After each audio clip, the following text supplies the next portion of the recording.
But I think, yeah, I think it's good for merchant vessel. They use an engine and they don't have sails. Of course, here it's difficult to get a kite out between all the lines and sheets and stays or so. But I can imagine that on a merchant vessel, only with engine, if you use a kite, that you can reduce your gas oil what you need.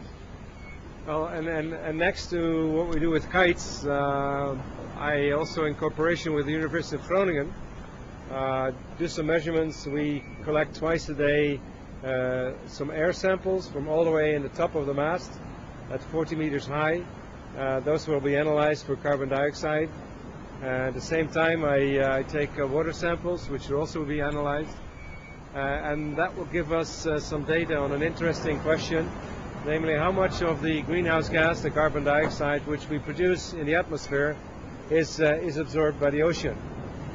Because up till now, let's say the last 70 years, we have been producing an enormous amount of greenhouse gas, and fortunately half of that has been absorbed by the ocean. But the question is, can this go on forever? And of course there are indications that that is not the case. So that's why these samples are also nice. But let me say a few things about whether it's kites or whether it's carbon dioxide measurements. This in itself, of course, is not a research ship. It is not built as a research ship, but it is to a very large extent a symbolic trip which you do, making the same trip of Darwin around the Earth. And so you bring scientists together, but also the real purpose is not to come to real conclusions, but is to bring it on the agenda of the people, to bring it to the attention of the people.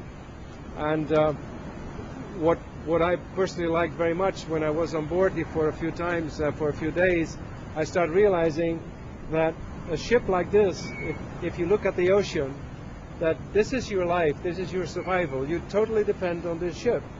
And this ship with this steel hull protects you against the dangers of that ocean. And that is very similar to the Earth, where if you look at it, the atmosphere is basically the protective shield of the Earth life against the dangers of space.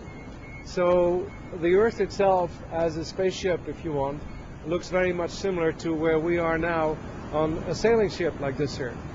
And therefore it gives also the same kind of thoughts, the same kind of responsibilities of properly taking care of it. And I think in that sense the Beagle is a very important symbol to everybody. Good, nice to hear. And will the audience have the opportunity to know a little more about what you are doing on board, to see your presentations, to know more about it? We will have various moments when we give presentations. Several people, there's Herman, he is from the Dutch Institute for Investigation at Sea from Texel. He will give presentations. I will give presentations on various elements of space, or on projects like Superbus, or on my own autonomous sailing ship, Ecolution. And Rolf will show you fantastic things about kites, so we'll have plenty of evenings where we just enjoy many presentations. Anthony, tell me one thing, you've been so long on board, so what is your, so far, what are your conclusions and how do you experience it? Can you share that a little bit with us? That's difficult. Yeah, I guess it's been remarkable sailing across the oceans and seeing the amazing wildlife and cities and towns that we visited, but yeah, mostly the fascinating thing has been the people that have been coming on board. And you come across really different opinions. We've had lots of, obviously intentionally getting the opposing sides of certain arguments, which is always interesting to see, and then you can try and form a balanced opinion once you've seen both sides of things. And yeah, I have actually altered my viewpoints on certain issues. So, but it's one of these things that I think is such a big experience, and there's so many things that we've all had to take on board, that it's going to be, I think, years down the line before I really fully appreciate everything that we've been through on the ship. I must say that I don't want it to be over. We're that close to the end now, and it's going to be a real shame when we have to get off the ship and say our goodbyes. But that's yeah, rapidly approaching. And today we saw lots of dolphins in front of the nose, So dolphins, which is yes. absolutely super, absolutely great. And what about you, Captain? Yeah, for us also it was a very special year to the first time sail around the world and go on the southern hemisphere. And yeah, of course I always say sailors, they have a strange feeling for to say goodbye, because it's actually you're always met twice. So you say goodbye, but the people come back again and so but that's different.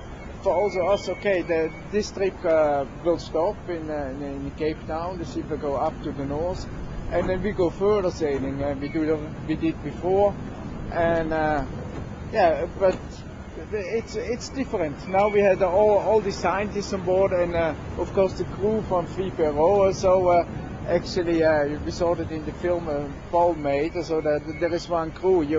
You grow together, you do it together. So actually our clipper crew is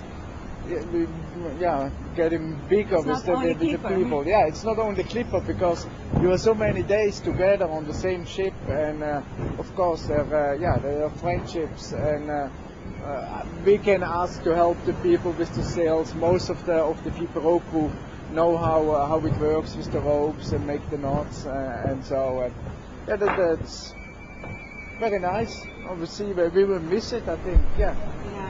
Well, I have a question for you, Captain. It's from Roni. He says, "Hi, folks. Great show. Please tell me. Are you still going all the way back to starting point in UK? And when is it?" Yeah, there came a change. We don't go back to the UK. The vpro people will left the ship in Cape Town. And there are, I think, few passengers that go back, and the clipper will go directly into the Mediterranean Sea, go to Valencia, where we start our Mediterranean program.